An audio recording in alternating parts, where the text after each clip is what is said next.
Okay, so we're back on the TM podcast. It's been a minute, and I'm really excited to relaunch the show with an anniversary special.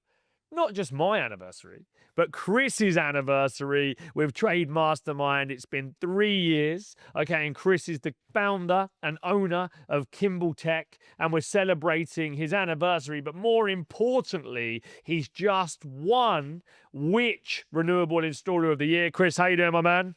Very well, thank you very much. Great to have you. I've got a slight embarrassing confession to make. This is my first ever podcast. Is it? Yeah. Way! Woo-hoo-hoo! Beautiful. After all the stuff I've put you through, I haven't yet got you on a podcast. Not yet, no. We've toyed around with the idea of creating our own one, but there's so much to do. So. Yeah. It's nice to be in the studio, and now's a good time to do it. Yeah. Well, look, Chris, I am looking for co-hosts if you're interested. I know you've got to travel quite a way and you're busy working, but in the future that might be an option. Potentially, yeah. Or you can have the Kimball Tech show on the Trade Mastermind radio. Well, I was just saying to Izzy, that was part of our plan 3 years ago. Yeah. I remember literally we sat with you and then actually we had a meeting straight after with Izzy. I was sat there with Rebecca. We were just chatting away about loads of stuff. And Izzy and Craig at the time, they were just laughing to themselves, saying, like, this in itself is a podcast. Yeah. Like you guys are saying. And we're saying, well, really, this is boring, the stuff we're saying. Yeah. Absolutely. Do you know what? Being sat here with Chris, Chris has become a friend of mine now. We've known each other for years and we've been through quite a lot together. Chris has been an amazing customer. He's been a phenomenal success story. And I've been there with him through his growth journey. And I've never seen a person take on so much so quickly and execute as fast as Chris. He is, one of the greatest success stories Trade Mastermind has ever had. But, I see business owners grow, and I'm not just talking about our own clients. I mean, just in terms of business growth and entrepreneurs, mate, you've done a phenomenal job.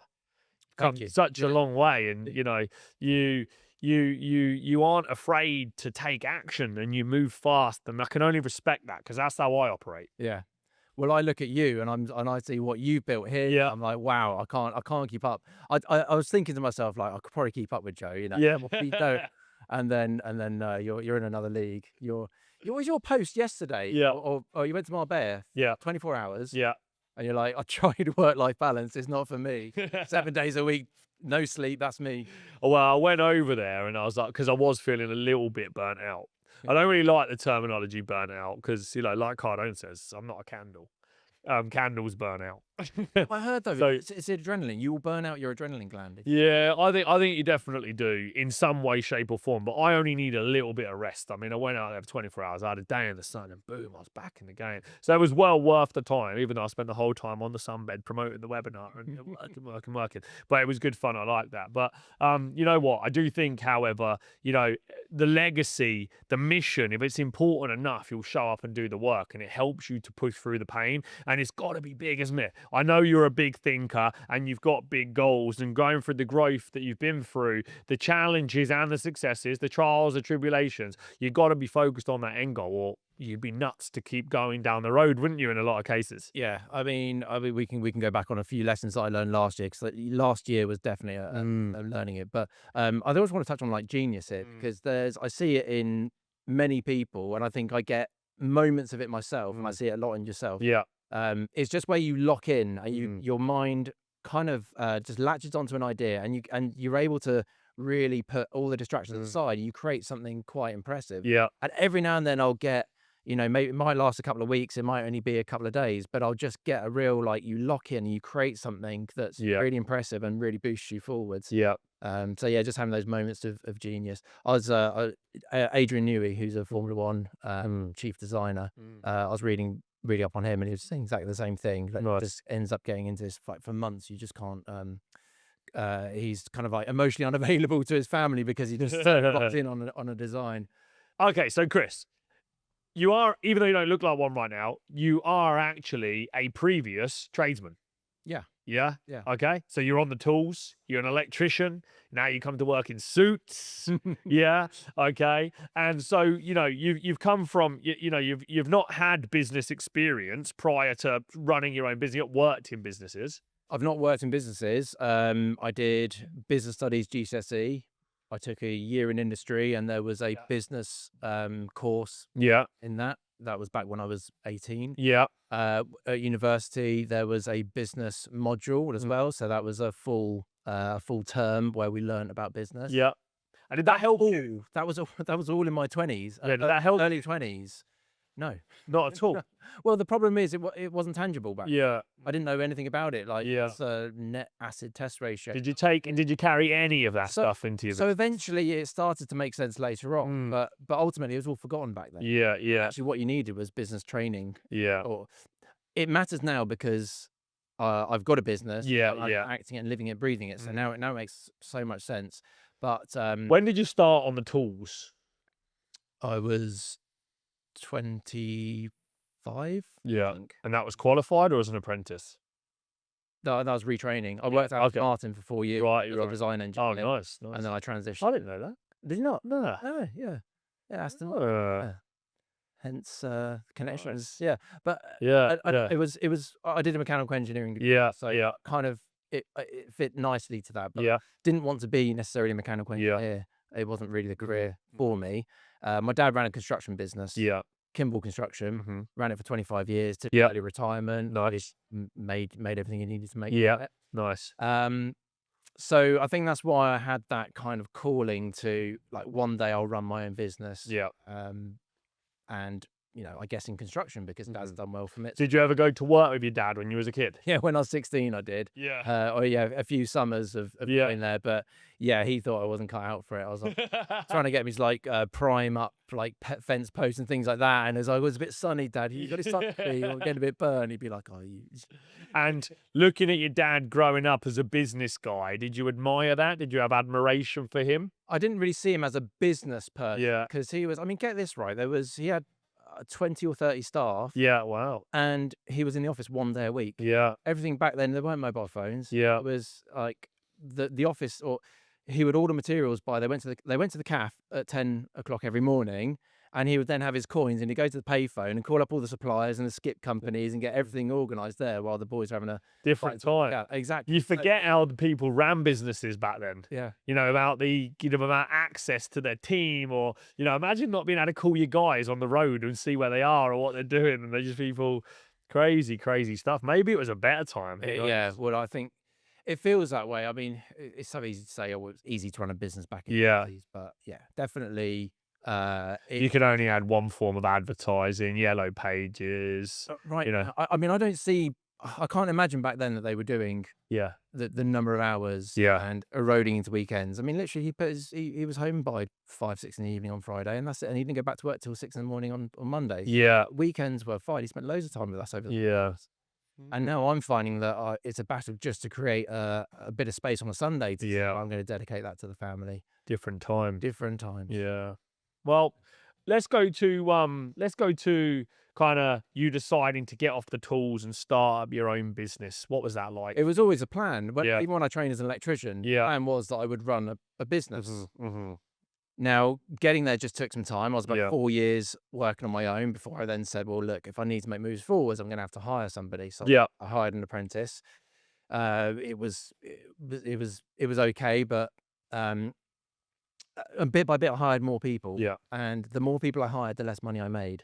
Yeah. And I had, again, the only real mentor that I had was my dad, and he had it was a very different, I mean, this was probably about 10, 15 years after he had retired. So it's old information now for him. He was like, where are the boys? Why are they not on site? Why are they not working harder? That was sort of his mentality for it. And now he can't believe the way the business is run. Right, we've got more people not doing the work than we have doing the work. Yeah. But that's what's required for us to Yeah. for this organization. So you started up your own business and you started to hire people. You weren't afraid to do that. Yeah. But what you noticed was as you scaled that your costs went up and your profit went down. And, as you will know now, that's a consequence of the operating model that those people are working on, right? Some of the stuff that they go and do is not going to be profitable enough for the business to be able to make the money that it needs. And so having, it always happens naturally anyway. I think the balance is this time around, you've actually got salespeople. So what usually happens for every tradie is they go, right, Okay, I'm going to start a business. Then I'm going to go and hire technical people that do the delivery, which is the tool work. And we think the money's made there, but they don't increase the sales and they just add on more admin and more tools. And so the overheads go up, but the revenue producing assets aren't there to help mitigate the newfound cost. So they end up just with an expensive overhead and then say, I remember I used to say it to myself, I used to make more money when I was a one-man band. I might just go back and do that again. Oh, it was a thought many times. Yeah. Sometimes I even think that thought now, still at this level. I'm thinking, man, should I just make my life easy and just do some webinars? I don't know if it's just to do with being a tradesman or if there is just still different people have different personalities. My personality is not sales. Yeah. I do it, but it's not sales. My personality is about being technical. Yeah. Being a bit of a genius. What advice would you give to trade? Because I think you're absolutely right. And I remember when you first came in, you're like, oh no, sales. And now you're a beast. I know you still don't think you are. Yeah, but let's be honest, right? You're a sales. I said there were 3 types of salesperson the other day. There's a salesman, the sales leader, and the sales strategist. And you're all 3 of those now. Yeah. Okay. Whereas at one point, you weren't any of them. Right. But, and I remember having the conversations like, you've got to evolve. You have to become the sales guy. If you're going to make the transition, you have to do this, then you have to do this. And you've done it. I mean, you've got to give yourself credit. Not many people are selling 32 solar jobs in a month. True. Yeah. That's like nuts numbers. You need to have those moments of just looking back and going, hang on a second. He still doesn't think he's a sales guy and he's banging out 32 solar sales a month. I mean, come on. Yeah, I am going to make him an out-and-out sales guy. He is one right now. He just doesn't think it. Yeah. So tell the guys here what it was like for you to go through that transition, because you have gone through it. So I'm not going to let you say you're not. Okay. So how did you get comfortable with it? Comfort came from, do you know what? It was, I didn't force myself to be too different. Yeah. It was just from, I'd say if anything, I probably took what I do, which is being detailed and precise, and I made that into a sales presentation. Yeah. And that in itself meant that it took care of most objections, but I got better at making sure that it wasn't too technical, use layman's terms, and making sure that I always went to a close. Because when I started out, it would be like, do you want plan A? Do you want plan B? Yeah. What do you want to do, sort of thing. And for a customer, they're going, I don't know, you're the expert. Yeah. You're telling me what.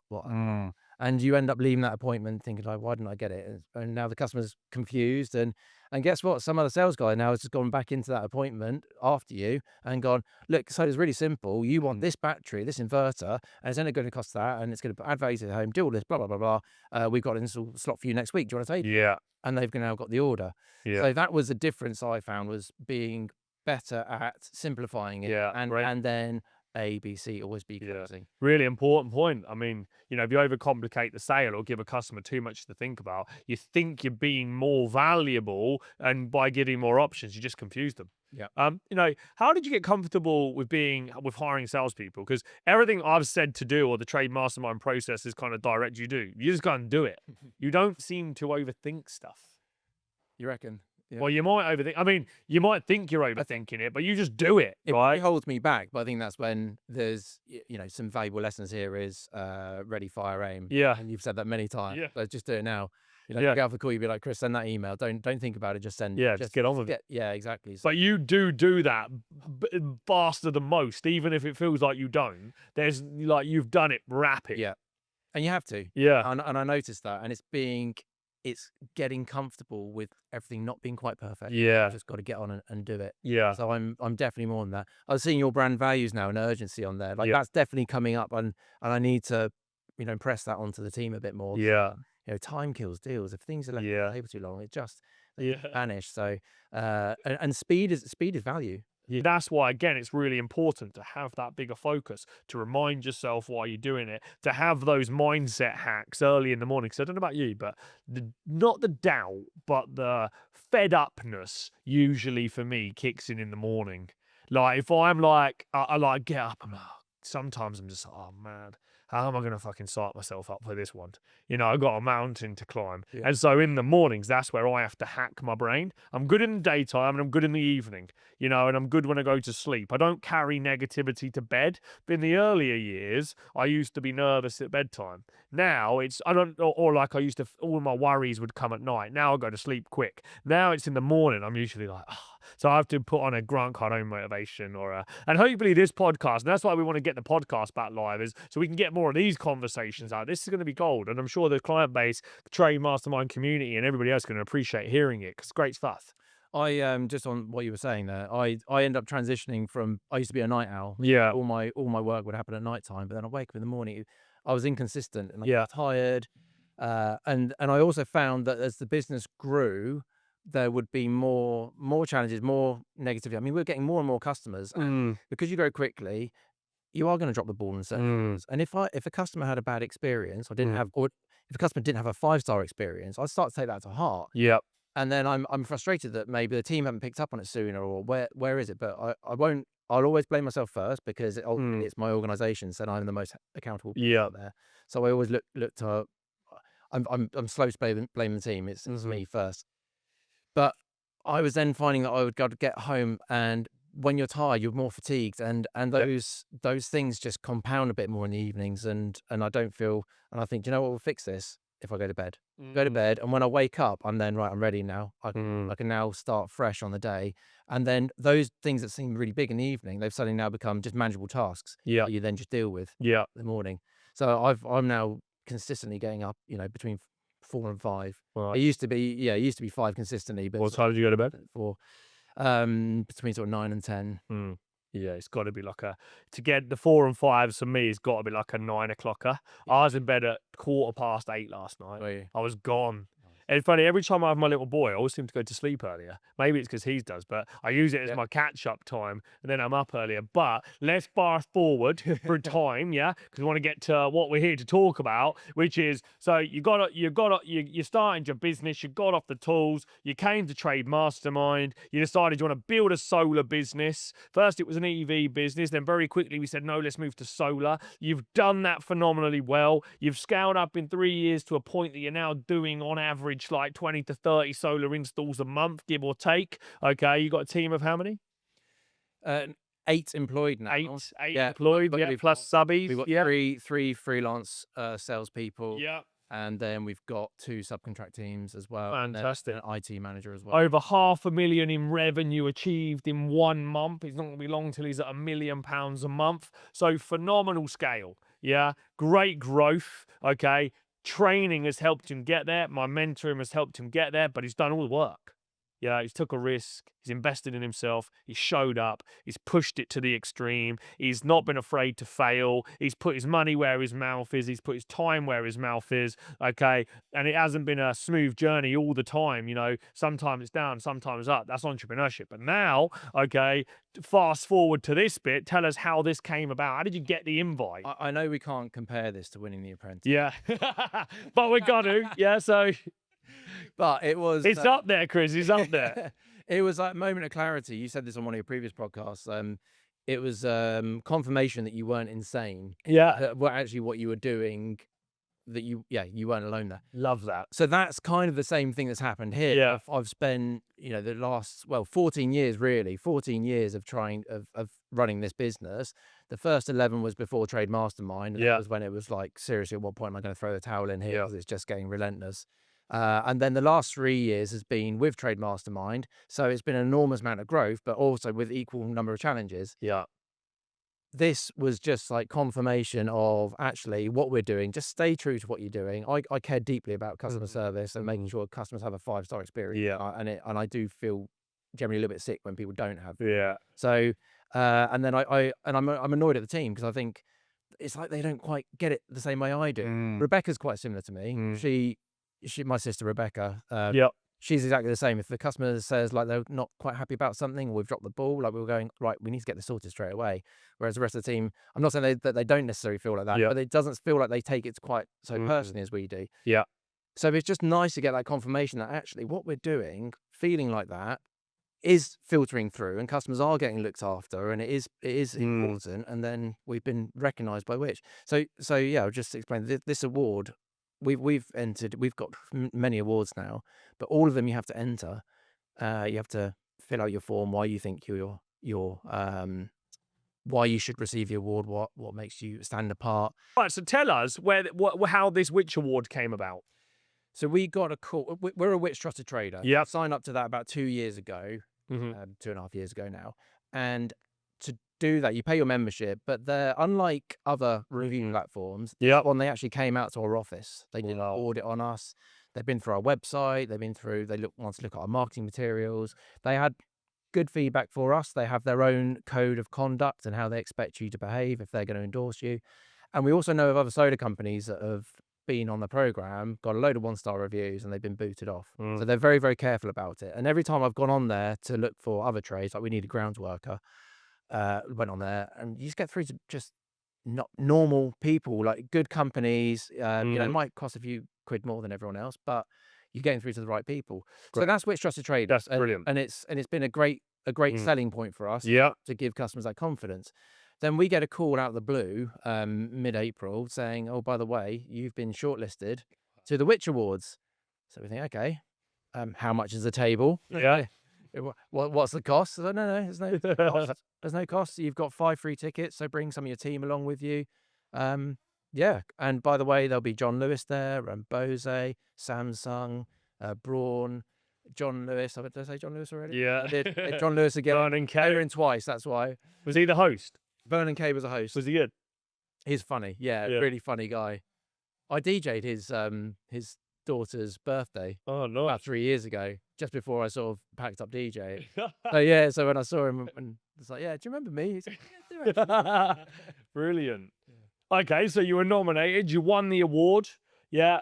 Came as a surprise? Came as a surprise, yeah. To be nominated, we were one of 4 solar companies or 4 renewables installers. Such a nice feeling if you haven't applied for the award and it's out of the blue. I mean, absolutely amazing. Yeah, you went on stage, I saw the picture, you were there with your sister and your dad and the CEO of Which. Yep, Annabelle. Yeah, and the Vernon Kay, and you're up there, and how did that feel? Well, that was nuts. So just before they gave the award, they started to read out like, right, this company, they've stood above the rest because they've got a great online presence. But one of the things that stood out was about education. That we help educate our customers. And I was starting to think, hang on a second, that really starts to sound like us actually. And bit by bit, the more he said, I thought, we bloody got this, haven't we? And then he obviously rung it out, and he ran. Then he obviously called us out, and I couldn't believe it. But the whole time, we were like the last ones as well. There was 12 awards to be given out, and I'm getting really sweaty palms by this. Thinking like, because that morning I woke up, and I probably get a little bit lazy in these days. Like, you check your emails. I often get on the train somewhere. Be like, right, let me find my ticket, and let me find that email. So I woke up in the morning and thought, I better just check where we're going and what's needed. And it said, oh, by the way, if you win, you've got to make a speech. So I was like, oh my, what am I going to say? Like, I'm in a room with all these big companies. So how many people were in the room? About 200 people. Wow. But it was all sat there, rather than being like tables, it was just like, like seating. Right. Like with theatre style. Yeah, theatre style, with the stage at the end. Nice. So I kind of didn't want to win because I didn't want to have to make that speech if I was going to fluff this speech. But very little preparation, but I had a few ideas in mind. And of course, when we won it, I thought, did you cry? Thinking crying. I made some people in the audience cry though with my speech, because in my speech I was like, well, this is unexpected, and because I'd only found out that morning that I had to actually make a speech if we won. So I said, ChatGPT can't be here to make this speech, so I'm gonna have to do this the old-fashioned. Amazing. But I mentioned that my sister and my dad were there, and then it kind of, because this was a room filled with like corporates, and we're used to seeing actually like a grassroots business up there winning an award. Amazing, mate. So we got a few. Well, you've absolutely smashed it. Yeah, I know how much this means to you. And has everything up until now been worth it just for that? Oh, it has. Yeah. This is, I think, for me, brand building. Yeah. Brand building, you don't get that instant reward. And then this was literally like payday came in. Amazing. Yeah. Brilliant. All right, buddy. Well, listen, we'll do another podcast very, very soon. Okay. Where can they follow you? Where can they follow us? Yeah, where can they follow? Well, probably YouTube's best place. YouTube / Kimball Solar. Kimball Solar, Instagram, on YouTube. Yeah. LinkedIn. Oh, we're on all the socials. Yeah. Yeah. Kimball Tech. Beautiful. On Facebook. Amazing. All right, guys. Well, look, hopefully you enjoyed this one. With a superstar here, Chris, and we're going to be putting out a lot more great podcasts soon. So stay tuned and follow on to the channel. Thank you. Thank you for listening to the Trade Mastermind Trade Secrets podcast.